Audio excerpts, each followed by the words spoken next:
the world system that we live in has continued to exist and advance because of this chaos order cycle. So Paul says, if you are married, live as if you are unmarried, meaning don't form your identity from your status. You know, we pray for some things like, oh, God, give me a job, and God gives you the job. And after a while, God is asking you to move on from that job. But somewhere along the line, your status has become tied to the job, right? So they say, who are you? You say, I'm a doctor. Who are you? You say, I'm an engineer. Oh, I'm a programmer. Who are you? I'm a product manager. Because you have now become one with that work, right?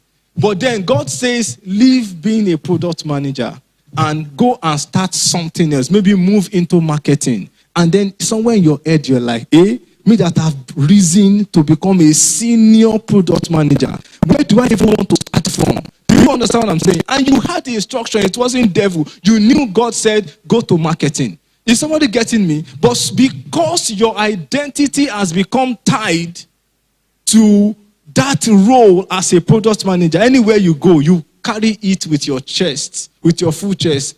I'm a senior product manager. Because your identity has become tied to that role. Are you getting me? So God says, if you are a product manager, live as if you are not a product manager. So that the day God will ask you to move from there and move into sales or you can easily move and transmute because you are not tied to that role. That is why if you see some married people, once they lose their spouse, it's as if their life has ended. Have you seen people like that before? Because they have derived their identity from the status. That was what Paul was saying in that place. So he said, anything that you are seeing, he said, because anything that you are seeing that is visible, he said it is fleeting, it is passing away. So whenever something becomes obvious, you know that the darkness cycle kicks in almost immediately. That is why many of us would, there is iPhone 15 now, right?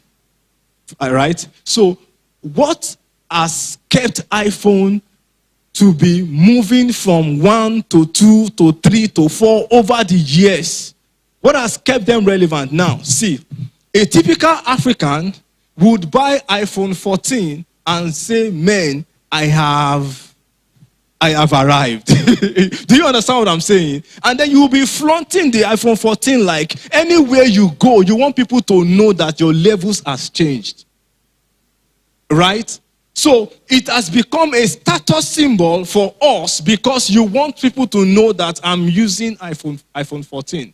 But do you know the creator of iPhone 14, what they are doing? They are beginning to look for loopholes inside iPhone 14 and thinking of how can we make something better than iPhone 14. Are you getting me? So what is seen is temporal.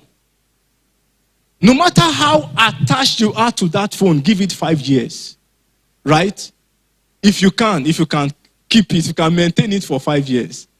But I bet you that after 2 years, you'll become tired of it. Do you understand what I'm saying?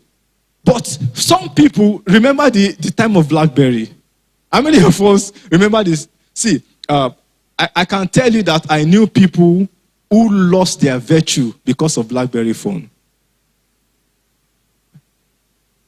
How many of us? Some people lost their virtue. Say, you want BlackBerry? Come now. They lost their virtue because of BlackBerry. Where is BlackBerry today? So you need so anything that is seen, once what you are praying for becomes visible, that thing has entered the chaos cycle. It's just a matter of time. Do you understand? Anything that is visible is passing away. It's just a matter of time. Hello? So when you are praying for something, God, I want a job. God, I want to get admission. God, I want to get married. Once you eventually step into that shoe and that thing becomes your reality, just know that the time is ticking. That thing is already fleeting. It's already passing away. So that thing enters into a state of imperfection so that something better, something greater can come out of you. Right? So if you become attached to what is seen, it means that you cannot have access to the next level. So even God was not attached to his own creation. He created the heaven and the earth. There was darkness. Okay. Instead of mourning and weeping, the Bible said the Spirit of the Lord was brooding. That is what you should do in your state of chaos. Let your spirit brood and say, how can I bring order out of this chaos? What can I do to restore order into my life? And remember that even in your state of order, that it is a matter of time before you experience another chaos. So you start asking yourself, so God, what do I do? So people who have learned to survive in every season have understood the fact that this life is governed by the order-disorder cycle. Order-chaos cycle. Whatever is seen is temporal. Anything, once it becomes your reality, just know that it's a matter of time. It will pass. So you don't build your identity on that. You build your identity on the fact that you have a relationship with